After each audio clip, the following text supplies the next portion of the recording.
Shalom jemaat yang dikasihi oleh Tuhan, dimanapun saat ini Anda berada. Jemaat Gereja Kristen Kalam Kudus Indonesia yang dikasihi oleh Tuhan. Kita hari ini bersyukur kepada Tuhan boleh merayakan, memperingati ibadah kenaikan Tuhan Yesus ke surga.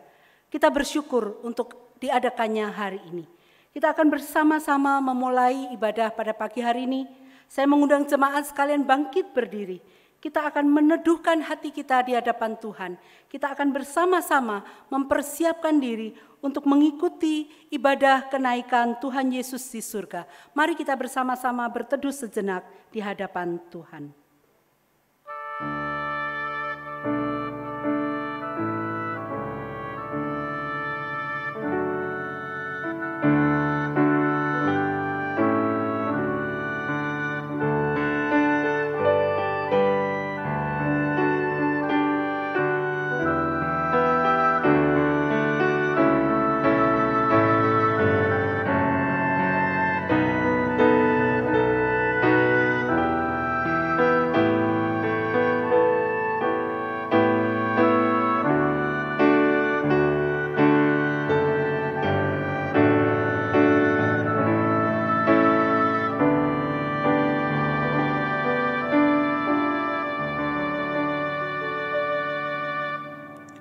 Kebaktian kenaikan Tuhan Yesus pada hari ini, kita mulai dengan pengakuan bahwa pertolongan kita adalah di dalam nama Tuhan yang menciptakan langit dan bumi.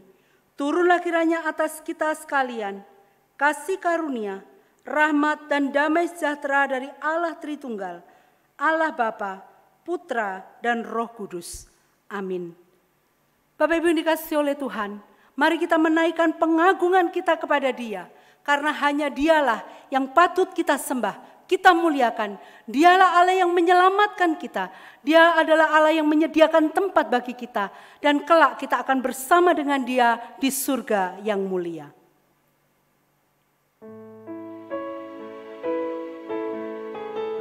Nyanyi dan bersoraklah, mari kita naikkan puji-pujian kepadanya, karena hanya Dialah yang patut kita sembah, kita muliakan.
pujian hormat kuasa bagi raja. Gunung tunduk, laut bergelora, mendengar namamu. Ku bersuka atas perbuatanmu, selamanya ku kasihi Engkau Tuhan. Tiada janji seperti yang ada padamu.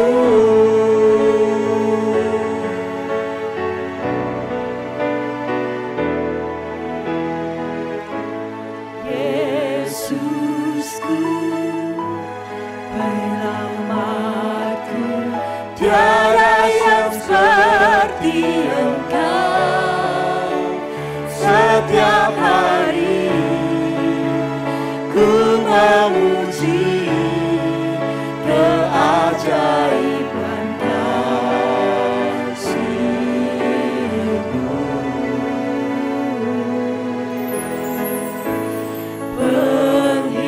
Penghibur, pelindung, menara kekuatan, biarlah semua yang bernafas tak berhenti menyembah-Mu. Soraklah bagi Dia. Nyanyi dan bersoraklah bagi Dia. Pujian, hormat, kuasa bagi Raja.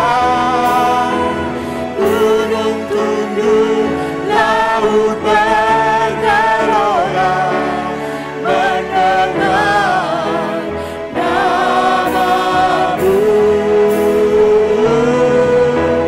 Ku bersuka atas perbuatanmu, selamanya ku kasihi Engkau Tuhan. Tiada janji seperti yang Katakan nyanyi dan bersoraklah bagi Dia. Nyanyi dan bersoraklah bagi Dia. Pujian, hormat, kuasa bagi Raja. Gunung tunduk, laut bergelora, mendengar namamu. Ku bersuka atas perbuatanmu, selamanya ku kasihi Engkau Tuhan. Tiada janji seperti yang ada padamu. Tiada janji seperti yang ada padamu. Tiada janji seperti yang ada padamu.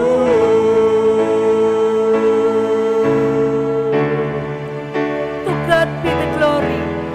To God be the glory. To God be the glory. To God be the glory for the things He has done. With His blood, He has saved me.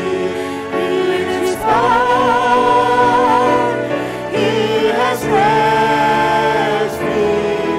To God be the glory for the things He has To God be the glory. done.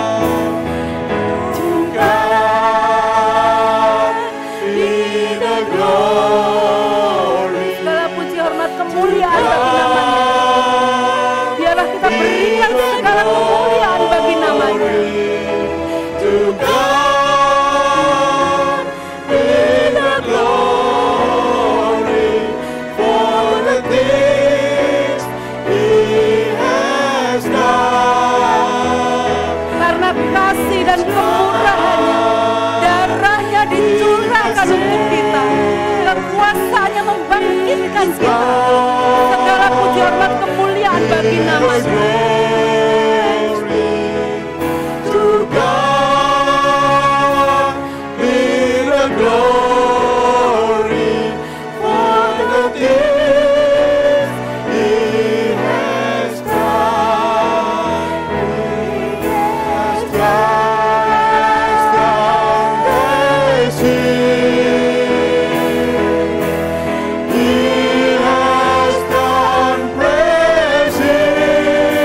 nats pembimbing kita pada hari ini dan juga berita anugerah bagi kita sekalian. Karena itu pergilah, jadikanlah semua bangsa muridku dan baptislah mereka dalam nama Bapa dan Anak dan Roh Kudus. Dan ajarlah mereka melakukan segala sesuatu yang telah kuperintahkan kepadamu. Dan ketahuilah, aku menyertai kamu senantiasa sampai kepada akhir zaman. Mari kita akan bersama-sama datang kepada Tuhan di dalam doa.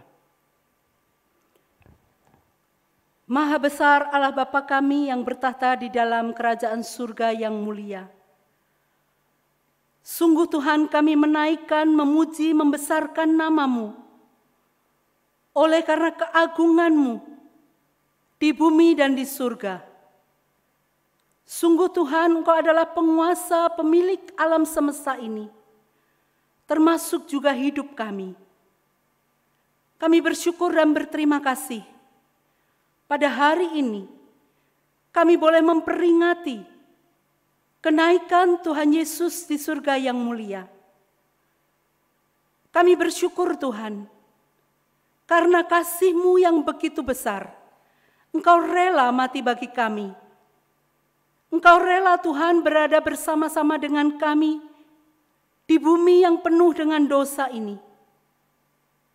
Namun Tuhan, Engkau juga menunjukkan kekuasaan-Mu.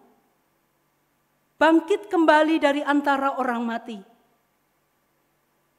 Sungguh kami bersyukur Tuhan, Engkau bersama dengan kami dan memberikan kami pengharapan.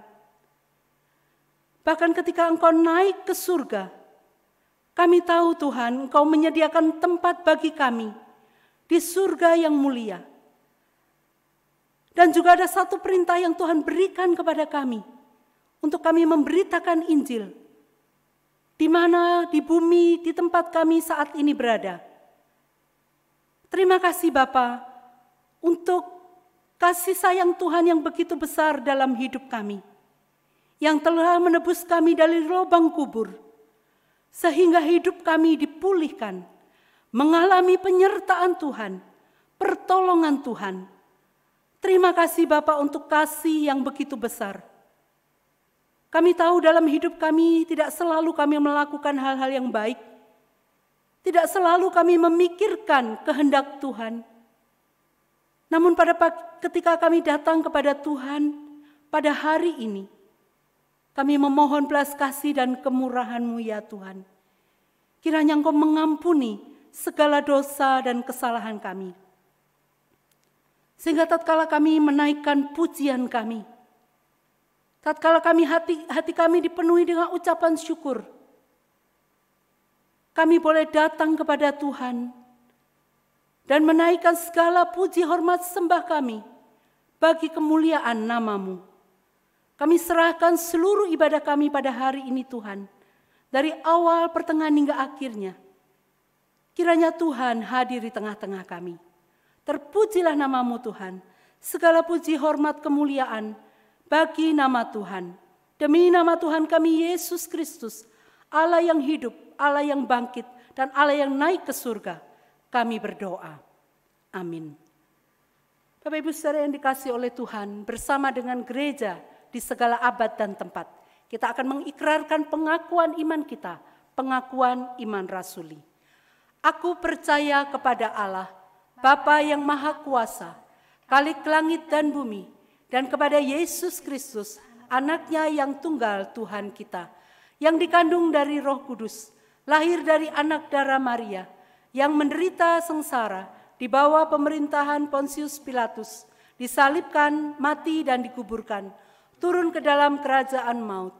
Pada hari yang ketiga, bangkit pula dari antara orang mati, naik ke sorga, duduk di sebelah kanan Allah, Bapa yang Maha Kuasa, dan dari sana Ia akan datang untuk menghakimi orang yang hidup dan yang mati. Aku percaya kepada Roh Kudus, gereja yang kudus dan am, persekutuan orang kudus, pengampunan dosa, kebangkitan tubuh, dan hidup yang kekal. Amin. Masih dengan bangkit berdiri Bapak Ibu Saudara sekalian, marilah kita mengagungkan sekali lagi kemuliaan nama Tuhan. Karena dari hari ke hari, dari waktu ke waktu, hidup kita boleh disertainya. Oleh sebab itu sepatutnya lah kita memuji, membesarkan namanya. Pujilah Tuhan, hai jiwaku.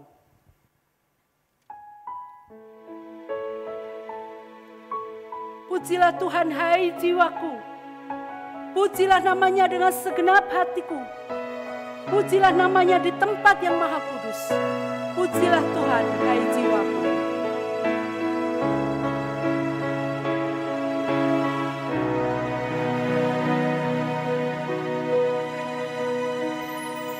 Pujilah Tuhan, hai jiwaku. Pujilah namanya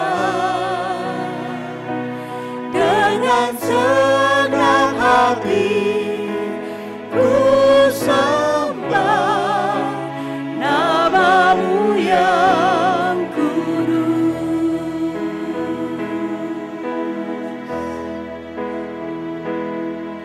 Terbit surya, datang hari baru, kembali ku puji Tuhan.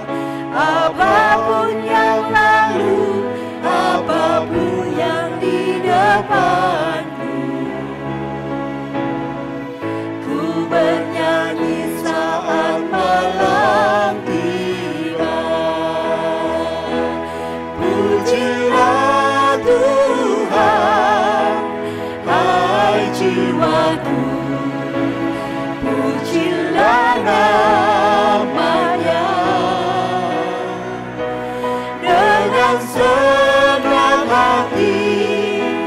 Ku sembah namamu yang Pujilah Tuhan yang panjang sabar dan kasih setia. penuh kasih. Tuhan panjang sabar, murah hati, namamu besar. Kebaikanmu selalu ku nyanyikan. Ribuan alasan ku temukan.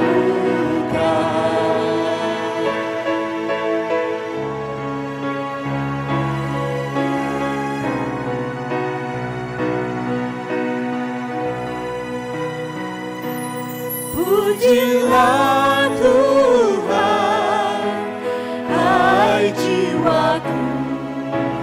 Pujilah namanya dengan senang hati. Ku sembah namamu yang kudus. Saat kekuatanku mulai lemah, tetap kupuji Tuhan. Saat kekuatanku mulai lemah, aku tiba di batas waktu. Tetap jiwaku terus memujimu. Ribuan tahun sampai Pujilah Tuhan, pujilah namanya yang kudus. Sembahlah dia di tempat yang kudus. Pujilah Tuhan, hai jiwaku. Pujilah namanya dengan senang hati. Ku sembah namamu yang kudus. Pujilah Tuhan,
Bapak Ibu Saudara yang dikasihi oleh Tuhan, kita sudah memuji, memuliakan namanya.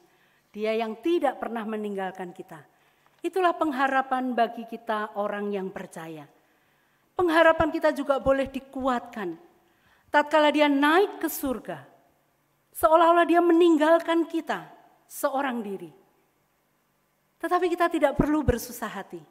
Sekalipun dia ada di surga yang mulia, dia menyediakan tempat bagi kita. Tetapi dia memberikan pengharapan bagi kita bahwa dia tidak pernah meninggalkan kita. Dia tetap menjadi gembala kita yang baik.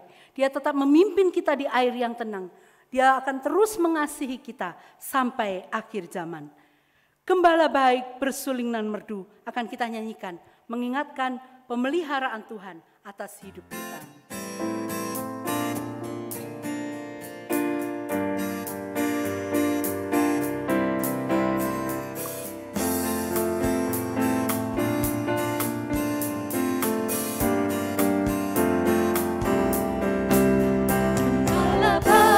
Bersuling dan merdu, membimbing aku pada air tenang, dan membalikkan aku berteduh di padang rumput hijau berkenan. Oh gembalaku itu Tuhanku, membuat aku tentram hening, mengalir dalam sungai kasih-Ku. Kuasa damai cerah bening, kepada domba haus dan lesu, gembala baik memberikan air segar, ke dalam hati haus dan sembuh, dirinya air hidup yang benar. Oh gembalaku itu Tuhanku, membuat aku tentram hening, mengalir dalam sungai kasih-Ku. Kuasa damai cerlang bening. Bapak Ibu Saudara yang dikasihi oleh Tuhan, janganlah kita takut dan gentar. Dia naik, dia tidak ada bersama-sama lagi dengan kita, tetapi dia terus menyertai hidup kita sampai kapanpun, karena dia adalah gembala yang tidak pernah mengingkari janjinya. Di jalan maut dalam sekalipun, ku tidak takut pada seteru, sebab gembala adalah teman dan juru selamat bagi diriku. Oh gembalaku itu Tuhanku, membuat aku tentram hening, mengalir dalam sungai kasih-Ku. Kuasa damai cerah bening.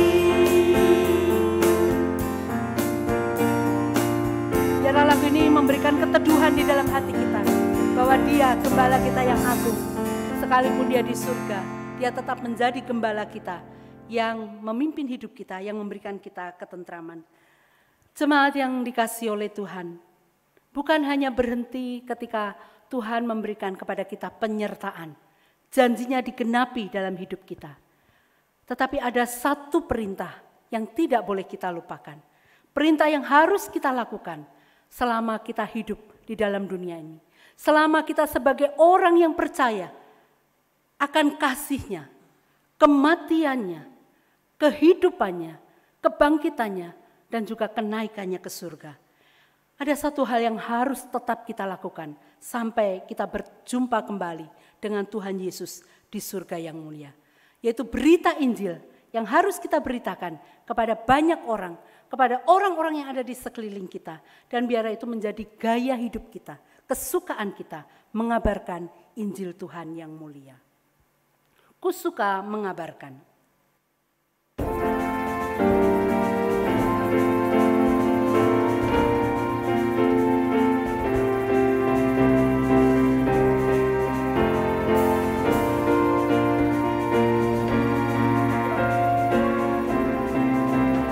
Ku suka mengabarkan tentang hal di surga,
kita akan bersama-sama mendengarkan firman Tuhan yang akan disampaikan oleh Bapak Pendeta Titus Lim.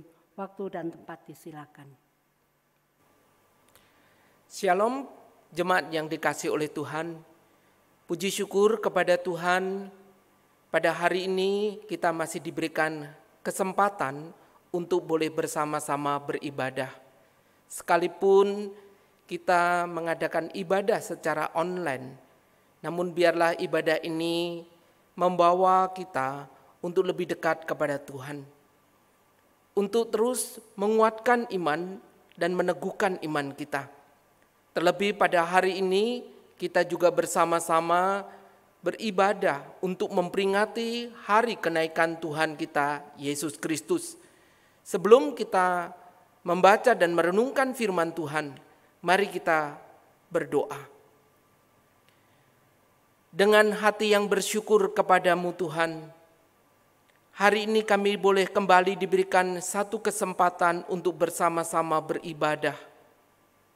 Di tengah segala keterbatasan yang terjadi, namun biarlah ibadah yang kami ikuti secara online membawa kami untuk lebih dekat kepada Tuhan, meneguhkan, menguatkan iman kami, dan memberikan pengharapan kepada kami sebagai anak-anak Tuhan.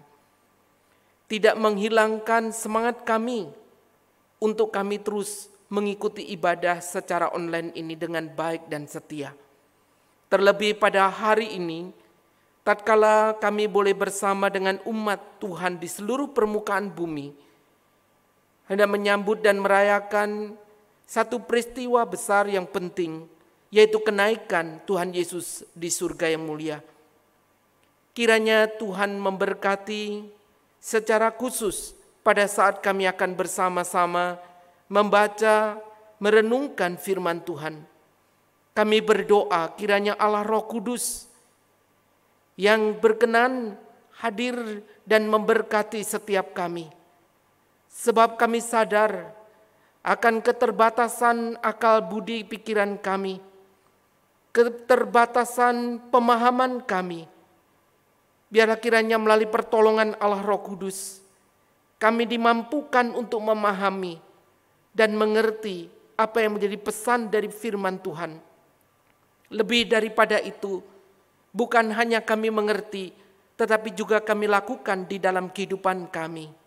Berkatilah setiap kami dimanapun kami hari ini berada, dan juga hamba-Mu di dalam segala keterbatasannya. Dengar doa kami ya Tuhan, yang kami naikkan demi nama Tuhan kami Yesus Kristus. Kami mengucap syukur dan kami berdoa. Amin. Firman Tuhan pada hari ini terambil dari kitab Kisah Para Rasul, pasalnya yang pertama, ayat yang ke-6, sampai dengan ayatnya yang ke-11. Kisah Para Rasul, pasal pertama, ayat yang ke-6, sampai dengan ayatnya yang ke-11. Saya akan membacakan bagi jemaat sekalian. Demikianlah firman Tuhan. Yesus terangkat ke surga. Maka bertanyalah mereka yang berkumpul di situ, Tuhan, maukah engkau pada masa ini memulihkan kerajaan bagi Israel? Jawabnya, engkau tidak perlu mengetahui masa dan waktu yang ditetapkan Bapa sendiri menurut kuasanya.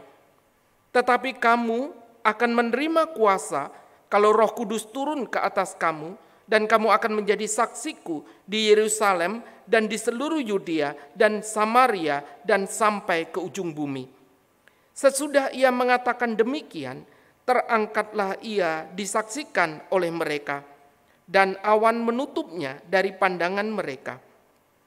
Ketika mereka sedang menatap ke langit waktu ia naik itu, tiba-tiba berdirilah dua orang yang berpakaian putih dekat mereka dan berkata kepada mereka, "Hai orang-orang Galilea, mengapakah kamu berdiri melihat ke langit?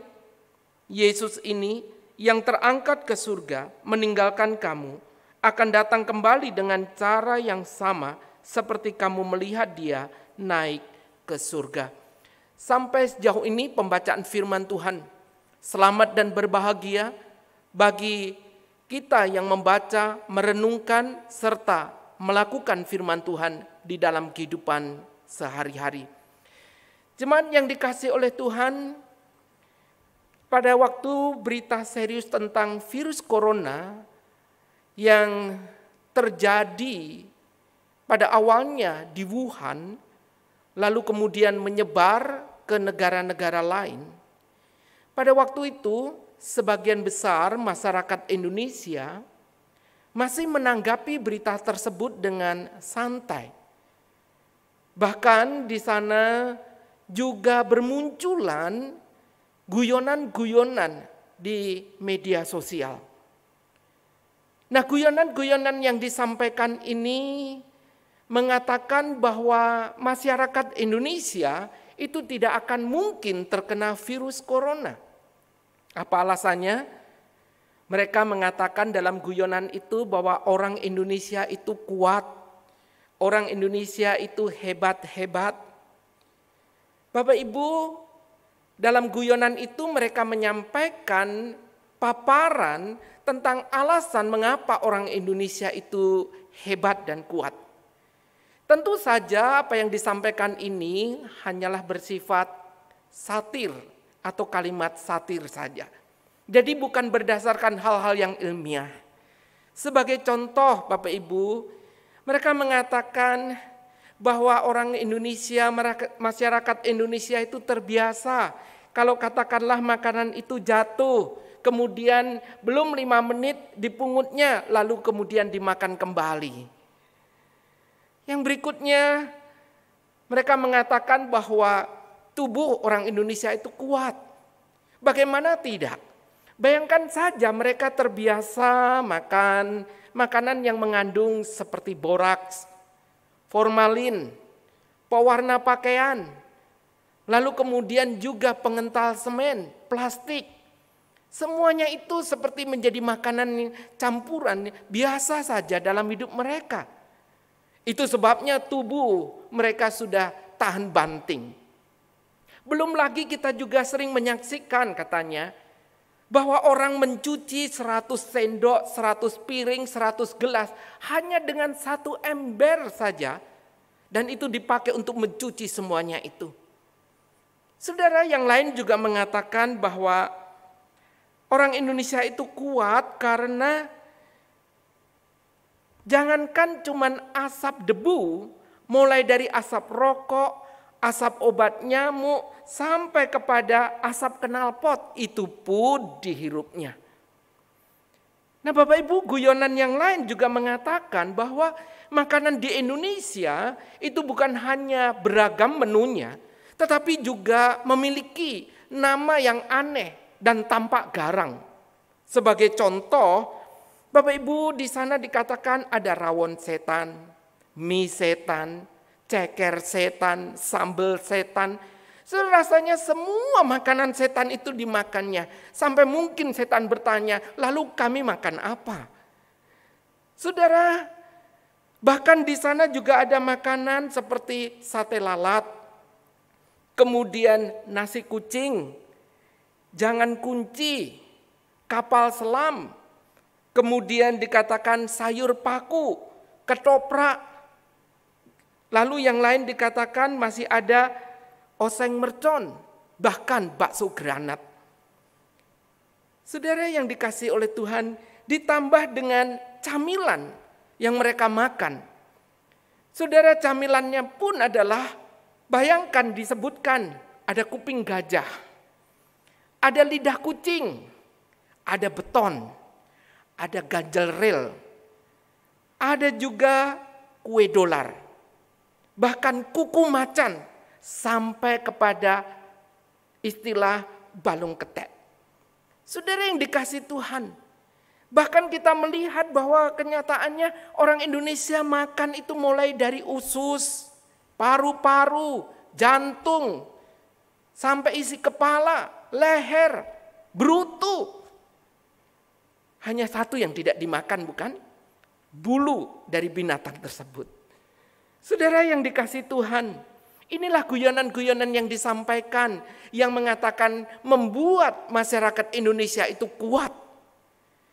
Namun pada waktu Bapak Presiden, yaitu Bapak Jokowi, menyampaikan secara resmi di Istana Negara pada hari Senin tanggal 2 Maret tentang ada masyarakat Indonesia yang terkena virus corona, yaitu seorang ibu yang berusia 64 tahun bersama dengan putrinya 31 tahun yang terinfeksi, tertular karena kontak dengan salah satu warga negara Jepang yang juga terinfeksi dengan virus corona.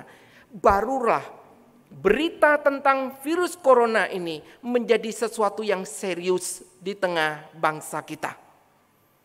Jemaat yang dikasihi oleh Tuhan, setelah bukan hanya berita yang tersebar, tetapi fakta tentang virus corona ini menjadi berita yang serius, menjadi berita yang kemudian disertai dengan fakta bahwa banyak sekali yang telah menjadi korban. Maka mulailah hari itu guyonan-guyonan tentang betapa kebalnya orang Indonesia terhadap virus ini mulai berhenti. Ini jelas karena masyarakat mulai menyadari bahwa keganasan virus corona ini cukup luar biasa. Korban sudah terlalu banyak.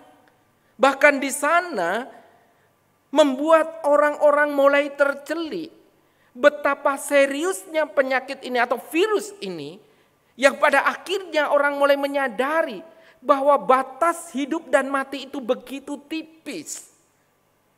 Dengan fakta inilah kemudian membuat masyarakat betul-betul bukan sadar akan bahaya virus ini, tetapi juga menimbulkan ketakutan. Jemaat yang dikasihi oleh Tuhan, ketakutan ini memang beralasan, tetapi belum lagi ditambah dengan berita-berita yang mengandung kebenaran, tetapi masih ada berita-berita hoax yang justru menimbulkan masyarakat Indonesia semakin takut. Baik ketakutan itu beralasan maupun ketakutan itu menjadi sesuatu yang berlebihan karena berita-berita yang tidak bisa dipertanggungjawabkan. Namun Bapak Ibu yang dikasihi oleh Tuhan, berbicara tentang ketakutan, ada salah satu buku inspirasi yang ditulis oleh Anthony de Mello. Buku tersebut berbicara atau bercerita tentang satu kali ada seorang musafir kafilah yang berjumpa dengan wabah yang tengah berjalan menuju ke Damaskus. Nah, di dalam perjumpaan ini, kafilah dengan wabah ini terjadilah pembicaraan. Satu kali si kafilah bertanya, "Hai wabah, mau kemana kamu?" Lalu si wabah berkata bahwa dia akan pergi ke Damaskus untuk merenggut 1000 nyawa. Jelas jawaban ini disampaikan dengan nada yang dingin. Kemudian si wabah melanjutkan perjalanan menuju ke Damaskus. Selang beberapa waktu kemudian kembalilah si wabah ini lalu berjumpa dengan kafilah tersebut. Lalu kafilah ini pada waktu berjumpa dia protes. Dia berkata, "Hai wabah, kenapa kamu merenggut nyawa 50.000 orang, bukan 1000 nyawa seperti yang kamu katakan?" Saya mendengar apa yang disampaikan oleh kafilah ini, si wabah menjawab, "Oh tidak, saya betul-betul hanya merenggut nyawa 1000, bukan 50.000. Lalu kafilah berkata, "Tapi kenapa ada 50.000 orang yang mati?" Saudara, si wabah kemudian menjawab bahwa dia betul hanya merenggut nyawa 1000 orang. Lalu dia berkata yang 49.000 itu mati dengan sendirinya, mati karena ketakutan. Saudara yang dikasihi Tuhan, ini adalah sekedar anekdot. Tetapi di sana ada pesan moral yang ingin disampaikan kepada kita. Bahwa ketakutan itu bisa berdampak hal yang fatal. Ketakutan bisa menghancurkan seseorang. Bahkan Bapak Ibu, ketika kita berbicara ketakutan atau takut, siapa di antara kita yang tidak pernah takut? Siapa yang tidak memiliki rasa takut? Rasa takut bisa menghinggapi siapa saja tanpa pandang bulu. Entah saudara orang berpendidikan atau orang yang kurang berpendidikan. Saudara orang kaya atau orang yang sederhana. Saudara orang tua ataupun anak-anak, semuanya memiliki rasa takut meskipun dalam kadar yang berbeda, dalam situasi dan keadaan yang berbeda. Tetapi rasa takut ini bisa mencekam seseorang sedemikian rupa sampai membuat orang betul-betul tidak berdaya, membuat orang betul-betul tidak bisa melakukan apa-apa. Membuat seseorang betul-betul dirinya bisa hancur karena rasa takut ini. Jadi Bapak Ibu yang dikasih oleh Tuhan, setiap kita memiliki rasa takut. Tetapi rasa takut ini bukan hanya menjadi bagian kita. Para murid pun juga pernah mengalami ketakutan. Mereka yang selama ini hidup bersama dengan Tuhan Yesus, di mana Tuhan Yesus menyertai, mendampingi, lalu kemudian mereka bukan hanya disertai, tapi mata kepala mereka sendiri menyaksikan bagaimana Tuhan Yesus melakukan banyak mujizat. Bahkan bukan hanya melakukan untuk orang lain, para murid pun juga menikmati dan merasakan kuasa dan mujizat dari Tuhan Yesus sendiri. Tapi bayangkan Bapak Ibu Saudara yang dikasihi Tuhan, selang beberapa waktu, pada waktu Tuhan Yesus ditangkap, dianiaya, bahkan sampai mati di atas kayu salib. Bukankah di sana para murid menyaksikan seakan-akan Tuhan Yesus diam, tidak berdaya, tidak melakukan apa-apa, tidak ada perlawanan sama sekali. Itu yang membuat para murid kemudian pada waktu melihat gurunya menderita, mati di atas kayu salib.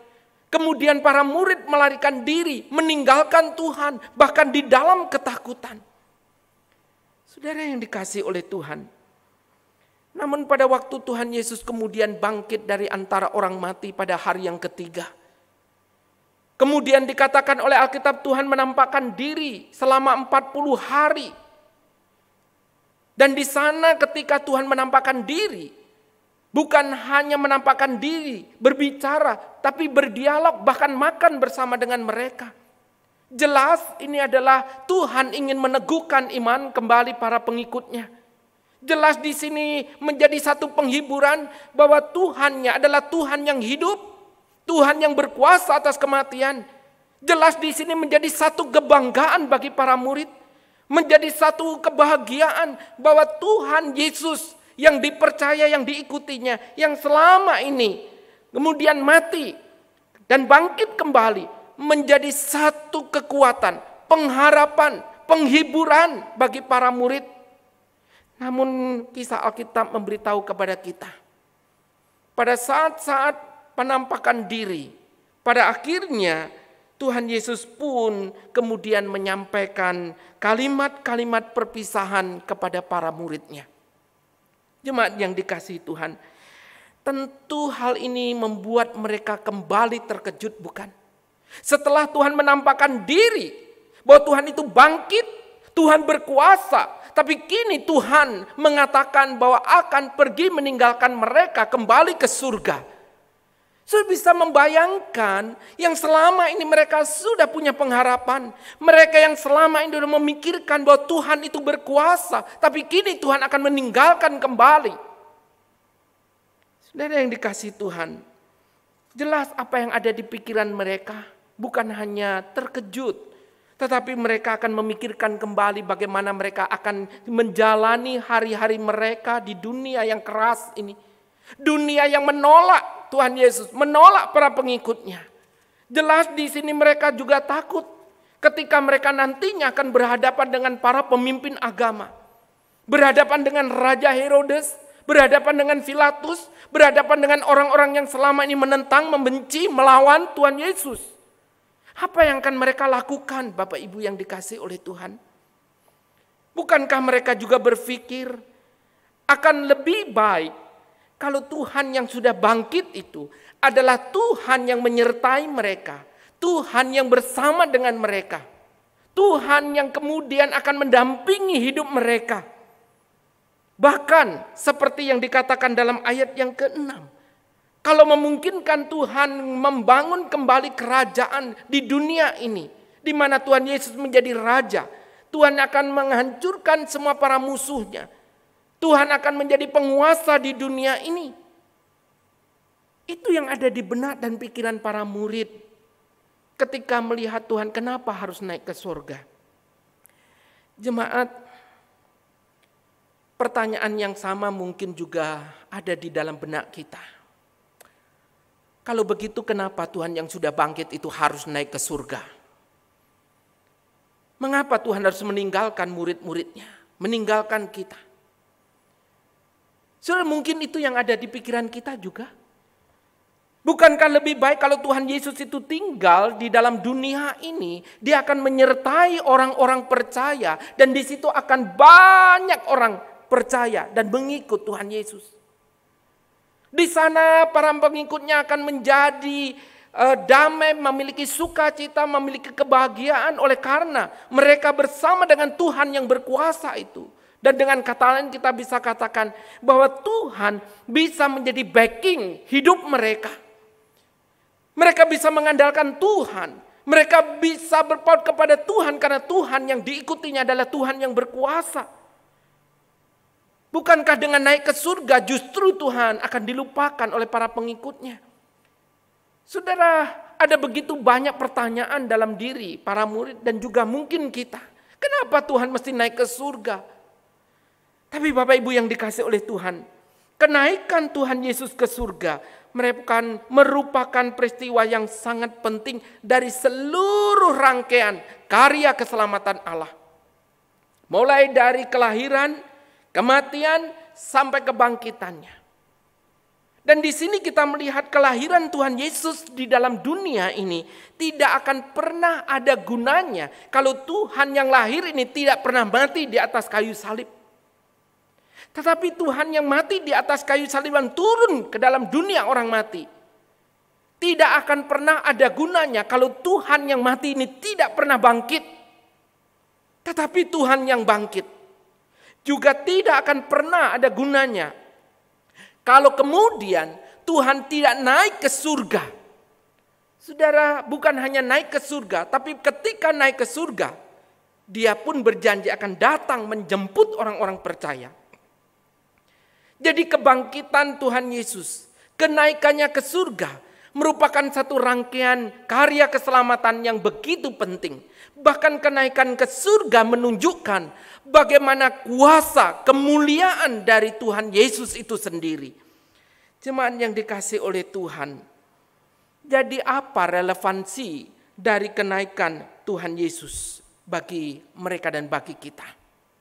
Yang pertama, kenaikan Tuhan Yesus untuk menyediakan tempat bagi kita. Kenaikan Tuhan Yesus adalah untuk menyediakan tempat bagi kita.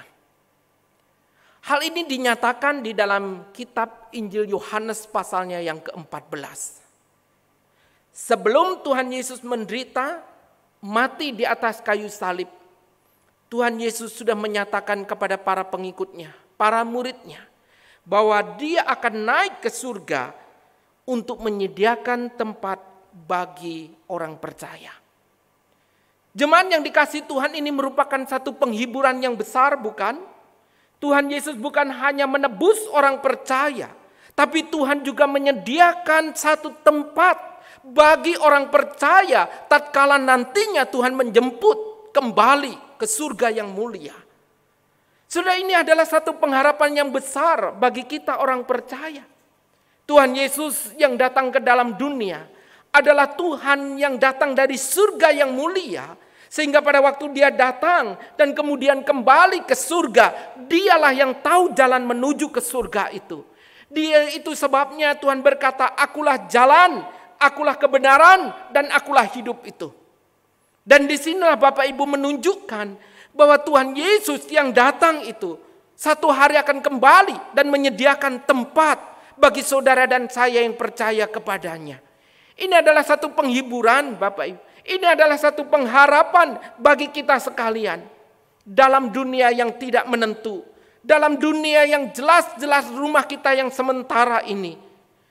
Di mana kita satu hari kelak akan kembali berkumpul dengan saudara-saudara kita di dalam Tuhan. Di sanalah Tuhan berada, di sanalah Tuhan memerintah, di sanalah kita boleh bersama dengannya. Terkadang pada waktu kita kehilangan orang-orang yang kita kasihi, apa yang menjadi pengharapan kita? Pengharapan dan kekuatan kita adalah bahwa di dalam dunia ini memang ada perpisahan. Tapi di dalam dunia yang sementara ini kita tahu kita pun penuh dengan kesulitan dan penderitaan, bukan? Namun disitulah kita sadar bahwa Tuhan hadir menyediakan tempat bagi kita. Saudara yang dikasihi oleh Tuhan, kita patut bersyukur kepada Tuhan. Beberapa waktu ini kita pun menyaksikan bagaimana tahun ini menjadi sesuatu yang berbeda. Pada waktu di mana Presiden menyatakan bahwa untuk masalah mudik itu dibatasi dan dihimbau oleh karena masalah virus corona ini. Itu sebabnya diharapkan untuk menahan diri tidak mudik. Bapak Ibu Saudara yang dikasihi oleh Tuhan, ini menjadi tradisi tahunan di tengah-tengah bangsa kita, bukan? Bagaimana orang-orang berjuang biasanya untuk bisa pulang, bertemu dengan sanak famili, kembali ke rumah, menjadi satu impian, menjadi satu kerinduan yang luar biasa. Sampai orang rela berdesak-desaan, rela berjuang menempuh perjalanan yang sangat jauh, bahkan terkadang membahayakan, demi dan untuk bisa pulang berkumpul dengan keluarga. Saudara, lebih daripada itu, kita orang-orang percaya, rumah kita bukan di dunia ini. Rumah kita adalah bersama dengan Tuhan di surga yang mulia. Bukankah harusnya di tengah perjuangan hidup, di tengah kerasnya hidup di dunia ini, di tengah hidup yang terkadang tidak berpengharapan ini, kita patut bersyukur kepada Tuhan. Kita punya rumah yang harusnya itulah rumah yang kita rindukan. Rumah di mana kita bersama dengan Tuhan. Dan inilah janji yang Tuhan berikan, bahwa pada waktu Dia naik ke surga, Dia menyediakan tempat bagi saudara dan saya. Yang kedua, kenaikan Tuhan Yesus menyatakan adanya perintah penting untuk pekabaran Injil. Kenaikan Tuhan Yesus menyatakan adanya perintah penting untuk pekabaran Injil. Sebelum Tuhan Yesus terangkat ke surga, Tuhan Yesus memberikan pesan kepada murid-muridnya. Di dalam Injil Markus pasal 16 ayat 15. Di sana dikatakan, lalu Ia berkata kepada mereka, pergilah ke seluruh dunia, beritakanlah Injil kepada segala makhluk. Lalu kemudian Matius pasal 28 ayatnya yang ke-19. Karena itu pergilah, jadikanlah semua bangsa muridku dan baptislah mereka dalam nama Bapa dan Anak dan Roh Kudus. Lalu dalam Kisah Para Rasul pasal pertama ayat yang ke-8. Tetapi kamu akan menerima kuasa kalau Roh Kudus turun ke atas kamu, dan kamu akan menjadi saksiku di Yerusalem dan di seluruh Yudea dan Samaria dan sampai ke ujung bumi. Saudara, ini merupakan kutipan-kutipan firman Tuhan berkaitan apa yang Tuhan Yesus sampaikan sebelum Tuhan Yesus naik ke surga. Ini berarti ada satu tugas, perintah, amanat yang Tuhan sampaikan kepada para pengikutnya sebelum Tuhan Yesus meninggalkan mereka. Dengan kata lain, perintah ini adalah sebuah keharusan, bukan pilihan boleh atau tidak boleh. Perintah ini merupakan satu hal yang harus dikerjakan oleh para pengikutnya, oleh orang-orang yang percaya kepada Tuhan Yesus. Jadi di sini bukan sekedar pilihan, tapi merupakan keharusan untuk memberitakan kabar baik. Nah Bapak Ibu, apakah hal tersebut sudah menjadi bagian yang menguasai, yang menjadi gaya hidup, yang menjiwai hidup kita? Tatkala kita boleh mengenal dan percaya kepada Tuhan Yesus, Tuhan dan Juru Selamat kita secara pribadi. Sudah berapa lama kita menjadi orang percaya? Sudah berapa lama kita menjadi orang Kristen? Tapi pernahkah dalam perjalanan hidup kita menjadi orang percaya, kita pernah berkata seperti Rasul Paulus, celakalah aku kalau aku tidak memberitakan Injil. Bapak Ibu, saya percaya kalau hidup di dalam kehidupan kita sebagai orang percaya, kita merasakan kasih, pertolongan, keselamatan, anugerah dari Tuhan, maka di sana kita tidak akan tinggal diam. Mulut kita tidak akan pernah tahan untuk tidak mengatakan kabar baik kepada orang-orang di sekitar kita. Pernahkah kita berkata, celakalah aku kalau aku tidak memberitakan Injil itu? Bapak Ibu Saudara yang dikasihi oleh Tuhan, sangat ironi bukan? Seringkali orang Kristen lelah, gereja lelah, bukan karena memberitakan Injil, bukan karena rajin mengabarkan kabar baik. Gereja dan orang Kristen seringkali lelah karena bertikai.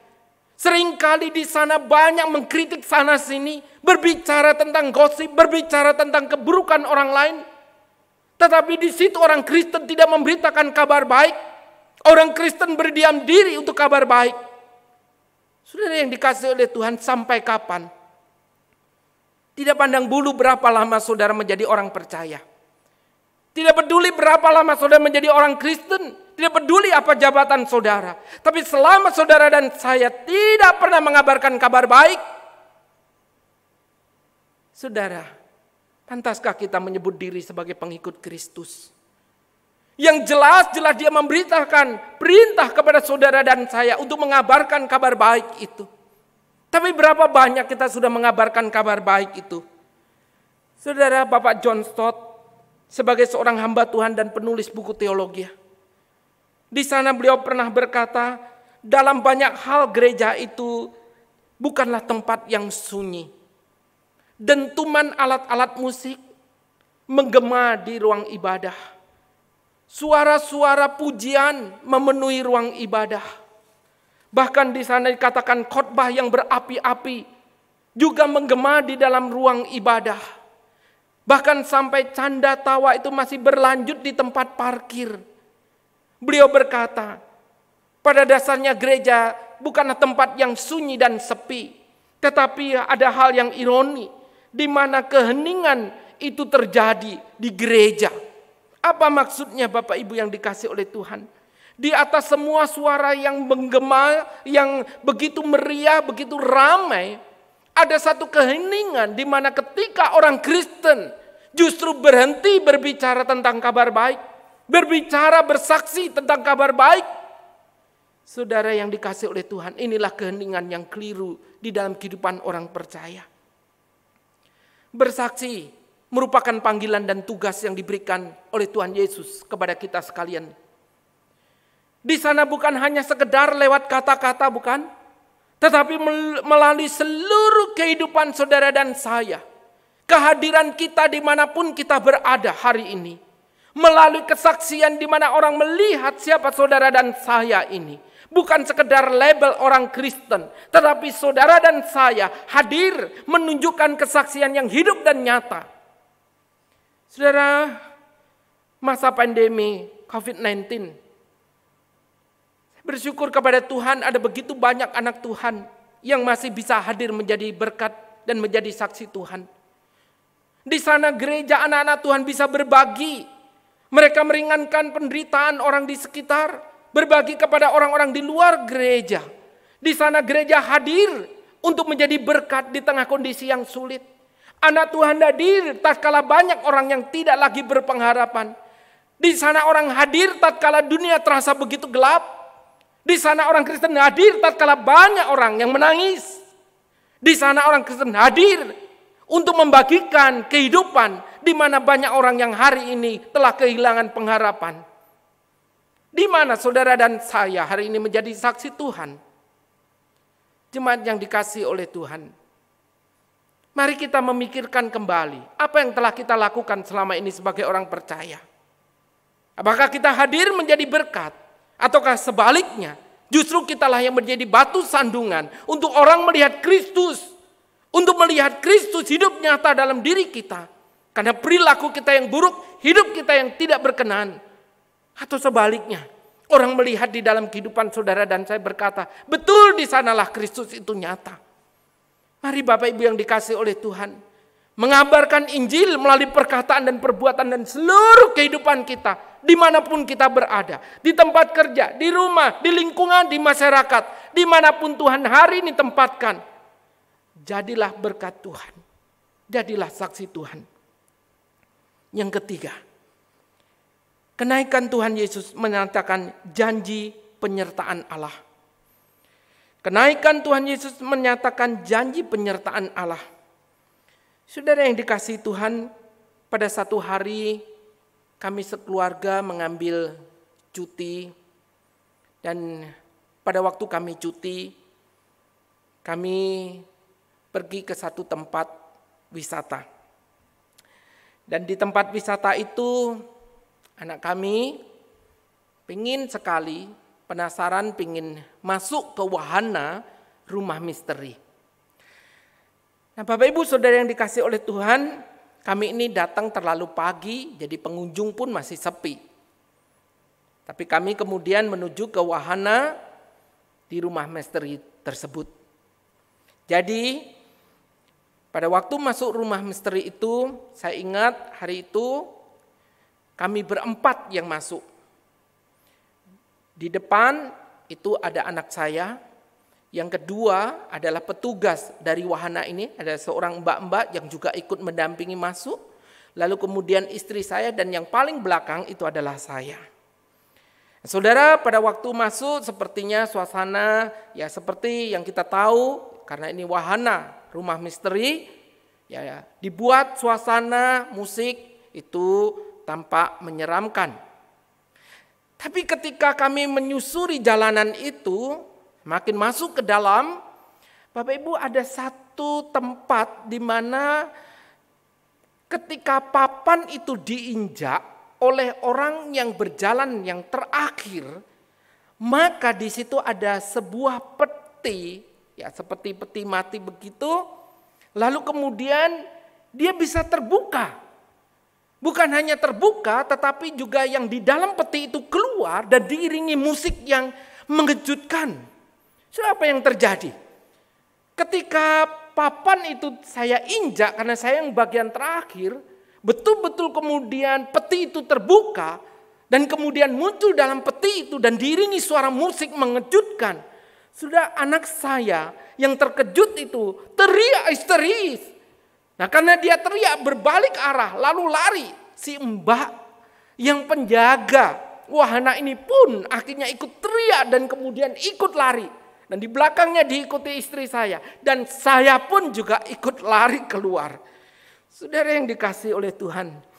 Pada waktu kami berempat lari sampai di luar. Setelah di pintu keluar kami tertawa.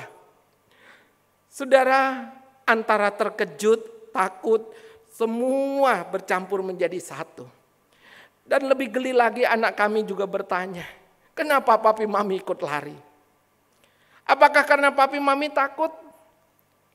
Saudara, saya sulit menjawab. Jujur saya pun ikut terkejut. Jujur pada waktu itu karena takut juga semua lari, saya ikut lari saudara. Padahal mungkin anak saya berpikir kalaupun dia lari, papi mami tetap ada di sana. Papi mami bisa tetap mendampingi. Tapi itulah kami para orang tua. Bapak Ibu, kami juga merasakan hari itu kami ikut lari, kami ikut keluar. Sebetulnya anak kami itu bukanlah anak yang penakut.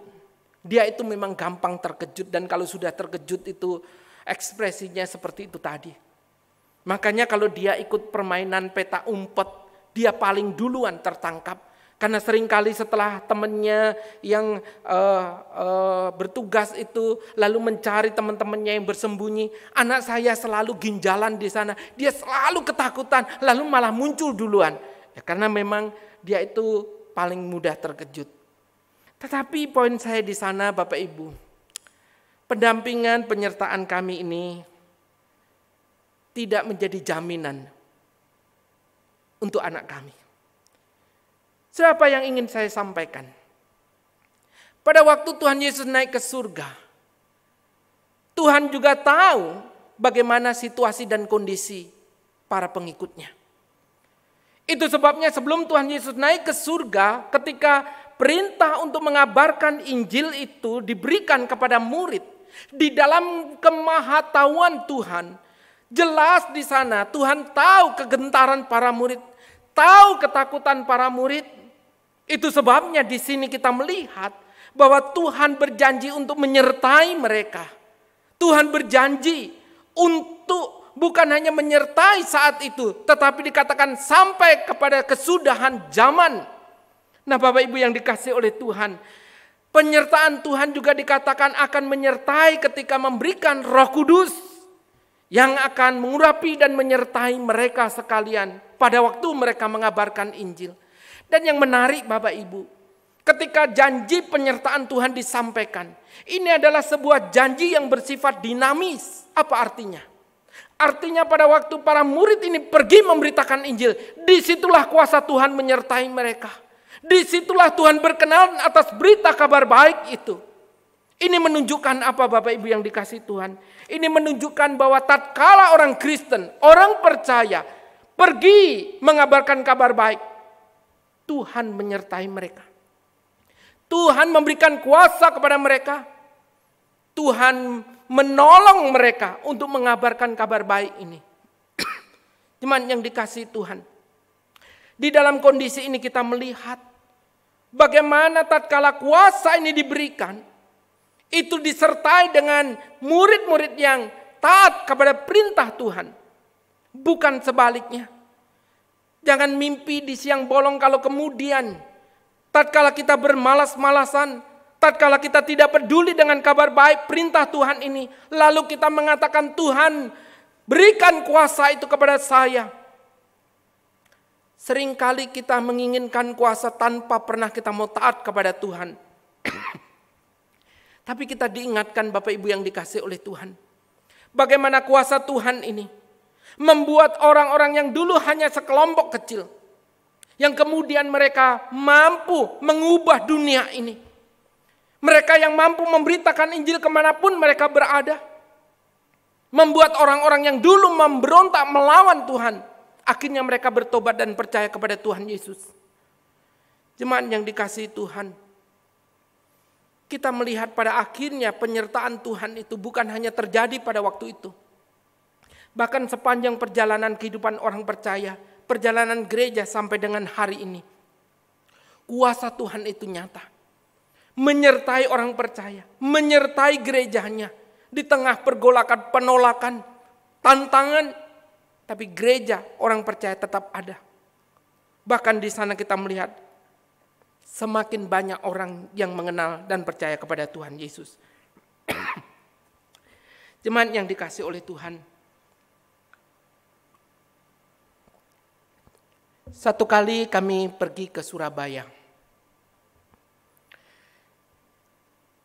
Seingat saya, kalau pergi ke Surabaya, ada dua hal yang terjadi. Yang pertama, sering salah jalan. Kalau pergi ke Surabaya, saya terfokus untuk mencari alamat. Tapi pada akhirnya di sana membuat saya akhirnya tidak melihat rambu-rambu lalu lintas. Maka disitulah saya ditangkap karena dianggap melanggar rambu-rambu lalu lintas atau ditilang. Yang kedua yaitu kesasar Bapak Ibu. Kesasar. Untuk pergi ke Surabaya menjadi pergumulan tersendiri karena dua hal ini. Kalau tidak ditilang, ya kesasar. Dan satu hari kami pernah pergi bersama dengan seorang sahabat dan juga disertai oleh istri saya, Bu Marta. Hari itu belum marak dengan GPS. Belum ada Google Map. Kami hanya memakai map atau peta manual itu. Tujuan kami adalah Surabaya Kota untuk menghadiri seorang rekan yang ditabiskan menjadi pendeta. Tapi di dalam perjalanan itu istri dan sahabat kami ini membaca peta secara manual dan saya yang menyetir mobil tersebut. Sudah tahu. Mereka lah yang mengatakan belok kanan, belok kiri, lurus dan seterusnya. Saya hanya mengikuti arahan tersebut. Tapi lama-lama rupanya kendaraan kami ini tidak menuju ke arah Surabaya kota, tetapi justru menuju ke daerah yang namanya Gresik. Kami baru sadar bahwa kami itu salah, saudara. Dan pada akhirnya ketika salah ini, saudara, kami pun sadar ini kembali kami kesasar. Sehingga pada waktu kami setelah bertanya kepada orang-orang menuju ke tempat yang kami cari, dan ketika tiba di tempat penabisan pendeta, acara pun sudah selesai atau sudah bubar. Saudara, pengalaman pergi ke Surabaya memang menjadi satu pengalaman yang membuat saya pribadi itu ada ketakutan. Karena sering kali ada dua hal yang tadi saya katakan. Tapi satu hari pada waktu bulan Oktober yang lalu, saya dari Jawa Tengah atau dari Jogja berangkat ke Malang. Dan pada waktu itu kami melewati jalan tol mulai dari arah Solo terus menuju ke arah tol Surabaya, menuju tol Malang. Jujur saja kembali perasaan takut itu menyertai dalam diri saya. Sehingga setiap kali kami berhenti di rest area, kami mencoba bertanya kepada petugas, kepada orang-orang yang kami lihat plat mobilnya L. Siapa tahu mereka memberi arahan kami harus masuk ke tol yang mana di Surabaya sampai kepada tol di Malang. Tapi rupanya dari rest area satu ke rest area yang lain kami bertanya, jawaban itu bisa berbeda-beda Bapak Ibu. Petunjuknya pun berbeda-beda. Sampai pada akhirnya hari semakin gelap karena kami memang berangkatnya sudah siang dan sempat hujan lebat, jadi kami cukup lama di salah satu rest area.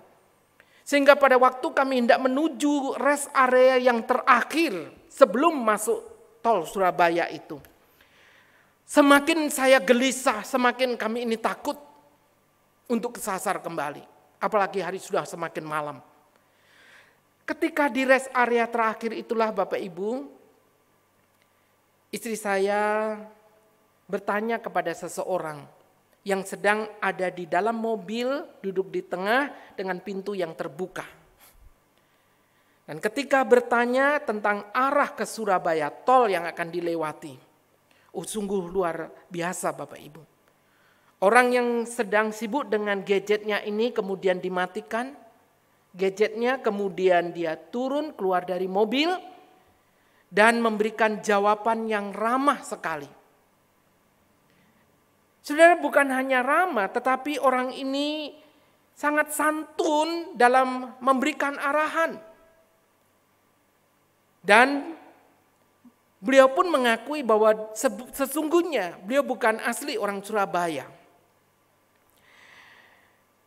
Nah, di tengah kondisi ini kemudian dia memanggil driver atau rekan yang tadi bersama-sama.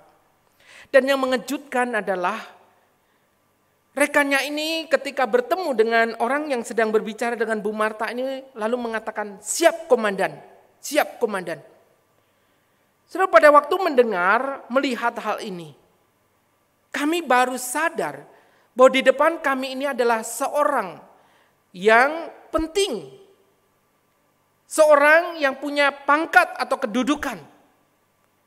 Dan beliau berkata kepada anak buahnya ini, "Tolong beri penjelasan kepada ibu dan bapak ini yang mau ke arah tol Surabaya lalu ke arah tol Malang." Saudara, kemudian yang menyertai bapak ini berkata, "Siap komandan." Lalu kemudian memberikan penjelasan kepada kami. Setelah memberikan penjelasan, kira-kira kami punya gambaran, walaupun kami jujur kami masih ragu. Tetapi yang menarik adalah si bapak ini yang ternyata adalah orang dari Jakarta mendapat tugas di Madiun, lalu kemudian melanjutkan tugasnya ke Surabaya. Beliau berkata, "Kami juga akan masuk ke tol Surabaya." Dan beliau berkata, "Bapak Ibu silakan mengikuti kendaraan kami di belakang. Kami akan pandu sampai Bapak Ibu menemukan tol untuk menuju ke Malang." Sungguh luar biasa. Istri saya kemudian berkata, "Terima kasih Bapak. Kami sudah diberikan penjelasan dan kami sangat berterima kasih untuk semuanya ini. Lalu yang kedua, istri saya berkata, maaf Pak, suami saya itu kalau naik mobil tidak bisa dengan kecepatan tinggi. Jadi nanti Bapak boleh tinggalkan kami, tidak apa-apa, kami akan mencoba mengingat jalan yang sudah diberitahukan itu. Tapi sekali lagi Bapak ini dengan ramah berkata, baik, tidak apa-apa, kami akan mengikuti berapapun kecepatannya. Bapak, Ibu di belakang mobil kami, ikuti kami. Saudara yang dikasih oleh Tuhan, setelah kami sama-sama meninggalkan rest area itu, rupanya Bapak ini kemudian keluar dari rest area, berjalan menuju tol masuk Surabaya dengan kecepatan yang stabil dan saya pun bisa mengikutinya. Sampai kemudian betul-betul masuk tol Surabaya. Dan akhirnya singkat cerita kami bisa menemukan tol ke arah Malang dan kami bisa tiba di Malang dengan baik. Satu penghiburan tersendiri di tengah ketakutan, di tengah kecemasan, di tengah kami tidak mengerti jalan itu, di tengah kami memikirkan akan tersesat kembali. Tetapi di sana ketika ada seorang berkata, kami akan pandu, kami akan tuntun, kami akan dampingi sampai ke tempat tujuan. Tol di mana Bapak Ibu bisa menuju ke Malang. Satu hal yang indah bukan? Satu pengalaman yang memberikan penghiburan. Bahwa itu adalah seorang yang begitu ramah dan baik memberitahu kepada kami, mendampingi kami. Lebih daripada itu Bapak Ibu yang dikasihi Tuhan. Hari ini kita memiliki Tuhan yang bukan hanya mati, bukan hanya bangkit naik ke surga. Tapi Tuhan yang sama adalah Tuhan yang menyatakan janjinya untuk menyertai saudara dan saya di dalam menjalani hidup ini, di dalam menempuh perjalanan di dalam dunia ini. Dan itulah yang menjadi penghiburan bagi kita. Persoalan hidup, masalah hidup kita, bukanlah seorang diri kita menghadapinya. Kita boleh bersama dengan Tuhan. Tatkala gereja berjuang, anak Tuhan berjuang untuk terus dengan setia mengabarkan kabar baik. Dengan setia kita hidup seperti yang Tuhan inginkan. Kita tidak sendirian, kita bersama dengan Tuhan yang sudah naik ke surga, yang menyertai saudara dan saya. Dan bukan hanya berjanji, tapi kuasanya, penyertaannya boleh ada sampai dengan hari ini. Syukur kita naikkan kepada Tuhan. Hari ini Tuhan Yesus naik ke surga bukan meninggalkan saudara dan saya, gerejanya sebagai yatim piatu. Tapi di sanalah kita melihat Tuhan yang sudah naik ke surga adalah Tuhan yang hidup, yang berkuasa, yang juga bukan hanya berjanji, tapi memang menyertai umatnya, gerejanya sampai dengan hari ini. Puji syukur kepada Tuhan. Biarlah kiranya peristiwa kenaikan Tuhan Yesus, janji, perintahnya, kita boleh lakukan dengan setia, dengan memegang janji dari Tuhan kita, Yesus Kristus. Semoga Tuhan memampukan, meneguhkan, dan memberkati kehidupan kita untuk dengan setia mengabarkan kabar baik, menjadi berkat dimanapun kita berada, dan melalui hidup saudara dan saya, nama Tuhan semakin dipermuliakan. Amin. Mari kita berdoa. Kami menaikkan syukur dan terima kasih kepada-Mu Tuhan. Hari ini firman Tuhan boleh kembali kami baca dan kami renungkan. Bersama dengan peringatan hari kenaikan Tuhan Yesus di surga yang mulia. Biarlah kiranya firman-Mu ini boleh terus mengingatkan kami. Mengingatkan panggilan kami sebagai orang-orang percaya. Bahwa Tuhan yang sudah menyelamatkan kami adalah Tuhan yang juga memerintahkan untuk kami memberitakan kabar baik dimanapun kami berada, di waktu dan kesempatan yang Tuhan sediakan. Kami mohon belas kasihan-Mu Tuhan, teguhkan dan kuatkanlah iman kami untuk menjadi saksi-saksi Tuhan yang baik. Terlebih daripada itu kami juga bersyukur karena Tuhan juga memberikan pengharapan kepada kami sebagai orang-orang percaya kepada-Mu. Biarlah Tuhan, inilah yang menguatkan perjalanan iman kami. Di dalam kami mengikut dan melayani Tuhan. Di tengah kondisi dan keadaan apapun yang terjadi dalam setiap diri kami. Kami tidak berjalan seorang diri. Kami bersama dengan Tuhan. Kami ada bersama dengan Tuhan. Dan kami mohon belas kasihan-Mu, baik kami pribadi maupun gereja. Tuhan, biarlah kami terus dengan setia melakukan apa yang menjadi tugas dan tanggung jawab kami. Dan kami percaya kuat kuasa-Mu lah yang akan menyertai kami. Dan kami percaya Tuhan, Engkau yang akan menolong kami dengan kuat kuasa dari pertolongan Allah Roh Kudus. Terpujilah nama-Mu Tuhan. Berkati dan tolong setiap kami dengan setia melakukan apa yang Tuhan perintahkan. Dan dengan hati yang taat dan takut akan Tuhan. Terpujilah nama-Mu. Demi nama Tuhan kami Yesus Kristus, kami mengucap syukur dan kami berdoa. Amin.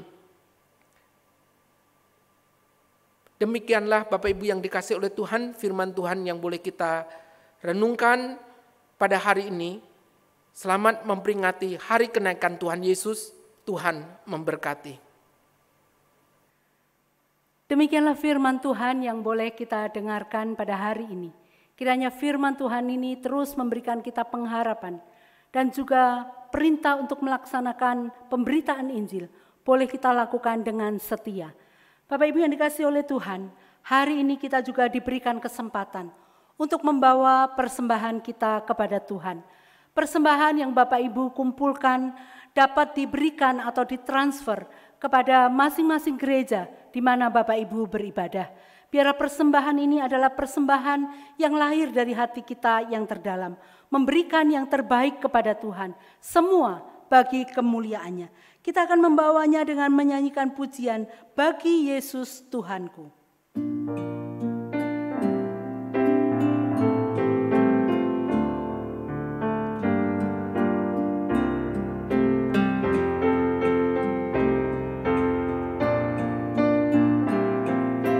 Serahkan bagi Yesus semua yang kumiliki menjadi kemuliaan bagi nama-Nya.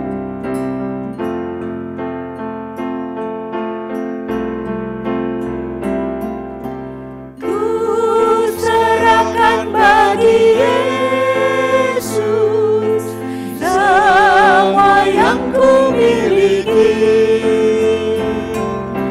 pikiran perbuatanku. Serahkan bagi Yesus, bagi Yesus. Bagi Yesus, bagi Yesus. Bagi Yesus Tuhanku.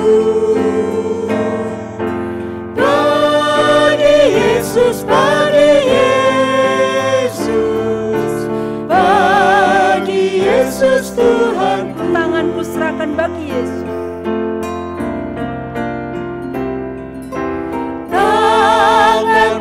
Bagi Yesus, tiap langkah ikutmu, dan mataku pandang Yesus, mulutku memuji bagi Yesus, bagi Yesus, bagi Yesus, bagi Yesus Tuhanku. Bagi Yesus, bagi Yesus, bagi Yesus Tuhanku.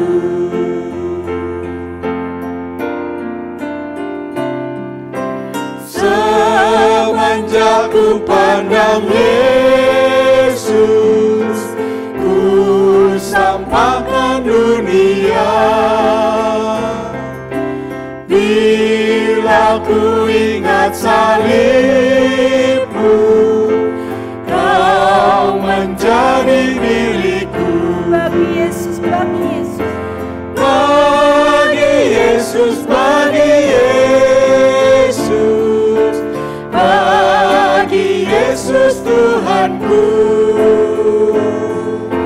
Bagi Yesus, bagi Yesus. Bagi Yesus Tuhanku. Kita akan bersama-sama membawa persembahan kita di dalam doa. dan juga kita akan menaikkan beberapa pokok doa syafaat kita.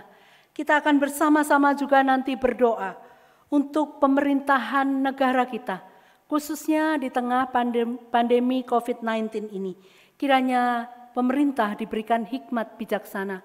Kita juga berdoa untuk situasi khususnya perekonomian yang begitu anjlok. Kita berdoa, mohon belas kasih dan kemurahan Tuhan untuk kita sekalian dan juga jemaat-jemaat yang tengah mengalami kelesuan, bahkan ada di antara mereka yang harus mengalami PHK. Kiranya Tuhan yang akan membukakan jalan bagi mereka. Dan kita juga berdoa bagi kesatuan gereja-gereja Kristen Kalam Kudus yang ada di Indonesia. Biarlah bersatu untuk kemuliaan nama Tuhan dan juga berbagi kepada dunia yang membutuhkan. Mari kita akan bersama-sama berdoa. Bapa di dalam surga, seperti lagu yang boleh kami nyanyikan. Bagi Yesus, bagi Yesus, bagi Yesus Tuhanku, segala yang boleh kami miliki, segala yang ada pada kami tahu Tuhan, semuanya berasal daripada Tuhan. Kiranya Tuhan berkenan atas persembahan yang boleh bersama-sama kami kumpulkan.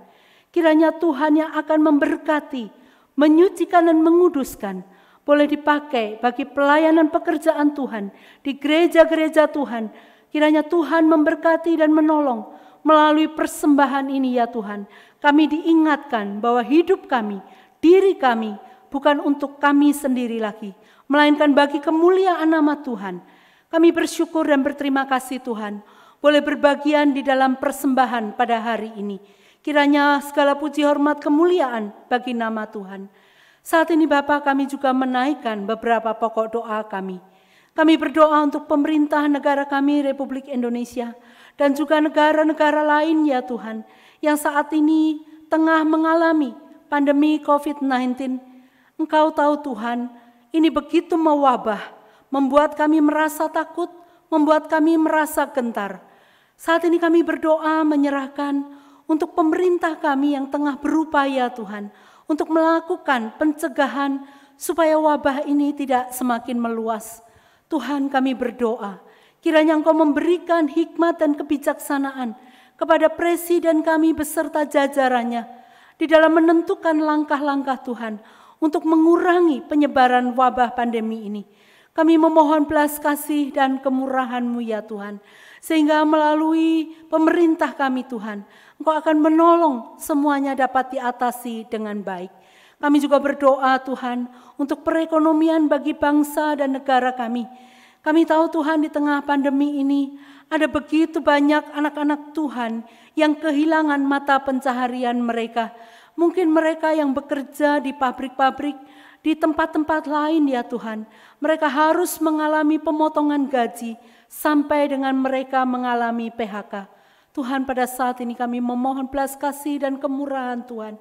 Tatkala mereka mengalami semuanya ini, mereka biarlah boleh bersandar, berharap kepada Tuhan saja. Kami serahkan ya Tuhan ke dalam tangan pengasihan-Mu. Kami juga berdoa Tuhan bagi pabrik-pabrik yang harus mem-PHK para pekerjanya. Engkau tahu Tuhan, mereka mengalami penurunan secara omset, mengalami penurunan secara pendapatan. Oleh sebab itu Tuhan, mereka tidak tahu harus berbuat apa selain daripada mereka menghentikan produksi maupun harus mem-PHK para karyawannya. Sekali lagi Tuhan, kami memohon belas kasih dan kemurahan Tuhan. Kiranya Engkau sendiri Tuhan yang turut bekerja dan campur tangan. Kiranya Engkau sendiri Tuhan menolong sehingga pandemi ini boleh berlalu. Kami juga berdoa ya Tuhan, kiranya Engkau memberkati jemaat di dalam pergumulan perekonomian ini. Kiranya Engkau mencukupkan Tuhan melalui kami, melalui gereja-Mu Tuhan, supaya kami juga boleh memperhatikan mereka, supaya kami juga boleh berbagi kepada mereka. Kami serahkan ya Tuhan ke dalam tangan pengasihan-Mu. Tuhan, kiranya terus memberkati gereja-Mu di dalam melaksanakan berbagi kasih, di dalam melaksanakan kepedulian ya Tuhan kepada jemaat-jemaat yang berkekurangan, kepada jemaat-jemaat yang mengalami kesulitan. Kami serahkan Tuhan ke dalam tangan pengasihan-Mu.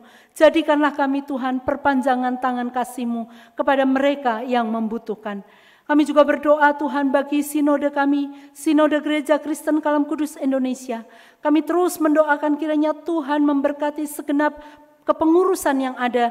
Kiranya Tuhan menolong sinode gereja kami Tuhan, boleh memajukan gereja-gereja Kristen Kalam Kudus yang ada di Indonesia untuk bersatu, untuk bersama-sama memajukan pekerjaan Tuhan melalui gerejamu. Kami serahkan ya Tuhan, biarlah gereja Kristen Kalam Kudus Indonesia tetap di dalam visi misi yang Tuhan taruh, yang Tuhan berikan. Sehingga kami juga boleh bersatu bersama-sama untuk melaksanakan. Kami berdoa untuk ketua sinode kami dan juga para pengurus yang ada di dalamnya. Kiranya Tuhan memberkati mereka. Kiranya Tuhan senantiasa boleh memakai mereka untuk menjadi kepanjangan tangan Tuhan. Kami serahkan sekali lagi ya Tuhan untuk gerejamu, Gereja Kristen Kalam Kudus Indonesia yang tersebar di berbagai tempat. Biarlah boleh menjadi berkat dimanapun mereka boleh ditempatkan. Terima kasih ya Bapa. Ini segenap doa yang boleh kami bawa kepada Tuhan. Kiranya Tuhan berkenan untuk mendengarkan, memberkati dan menggenapinya sesuai dengan waktu dan kehendak Tuhan sendiri. Terima kasih Bapa. Demi nama Tuhan kami Yesus Kristus, kami mengalaskan doa kami. Amin. Bapak Ibu yang dikasihi oleh Tuhan, kita akan bersama-sama mengakhiri ibadah kenaikan Tuhan Yesus pada hari ini. Saya mengundang jemaat bersama bangkit berdiri. Kita akan mengembalikan segala puji, hormat, kemuliaan bagi nama Tuhan dengan menyanyikan doksologi. Nanti kemudian kita akan bersama-sama menerima doa berkat.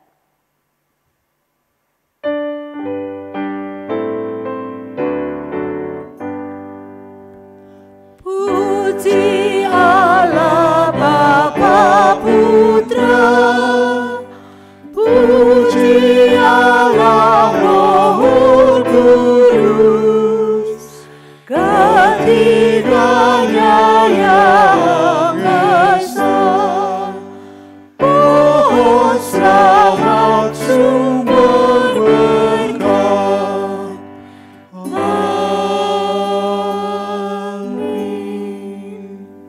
Jemaat yang dikasihi oleh Tuhan, sekarang kembalilah di dalam kehidupan saudara masing-masing sesuai dengan bidang dan panggilan yang Tuhan berikan. Arahkanlah hatimu kepada Tuhan, terimalah berkat-Nya. Semoga Allah sumber pengharapan dan kasih karunia memenuhi kamu dengan segala sukacita dan damai sejahtera dalam iman kamu dan yang telah memanggil kamu dalam Kristus kepada kemuliaan yang kekal, akan melengkapi, meneguhkan, menguatkan, dan mengokohkan kamu, dan supaya oleh kekuatan Roh Kudus kamu berlimpah-limpah dalam pengharapan. Amin.